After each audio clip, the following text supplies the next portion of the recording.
যে কোনো মূল্যে আগামী বিএনপি সরকার দুর্নীতির টুটি চেপে ধরবে। অপরাধীর পরিচয় কোনো দল দিয়ে নয়, অপরাধীর পরিচয় সে আইনের দৃষ্টিতে অপরাধী। অতীতে বিএনপি যতবার দেশ পরিচালনা করেছে, বিএনপি প্রমাণ করে দেখিয়েছে যে এই দুটো বিষয় একমাত্র বিএনপি সফলভাবে করতে পারে কাজ। কি সেই বিষয় দুটো?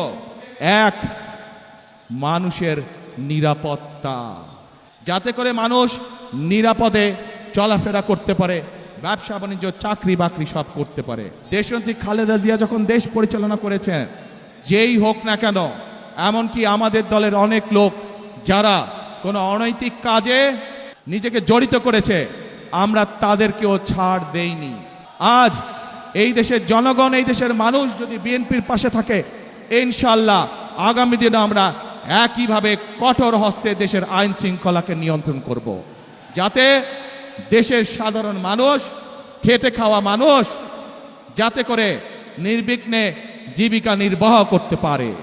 আরেকটি বিষয় আছে, যদি সেই বিষয়টিকে আমরা নিয়ন্ত্রণ না করি, তাহলে আমাদের কোনো পরিকল্পনা সফল হবে না, এবং সেটি হলো দুর্নীতি।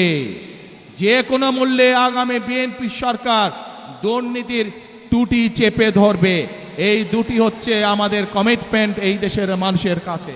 কারণ বিএনপি সরকার অতীতেও প্রমাণ করেছে, 96 সাল থেকে 2001 সাল পর্যন্ত যেই সরকার ছিল, তারা দুর্নীতিতে দেশকে নিচের দিকে নিয়ে গেছিল। 2001 সালে যখন দেশনেত্রী খালেদা জিয়া আপনাদের রায়ে দেশের দায়িত্ব পান, তখন ধীরে ধীরে ধীরে দেশনেত্রী খালেদা জিয়া দুর্নীতির করাল গ্রাস থেকে দেশকে বের করে নিয়ে এসছেন। কাজে প্রমাণ হয়েছে, দেশের আইন শৃঙ্খলাই হোক, আইন সবার জন্য সমান। অপরাধীর পরিচয় কোনো দল দিয়ে নয়, অপরাধীর পরিচয় সে আইনের দৃষ্টিতে অপরাধী, এবং অপরাধী যেই হোক তার বিরুদ্ধে দেশের আইন অনুযায়ী ব্যবস্থা হবে।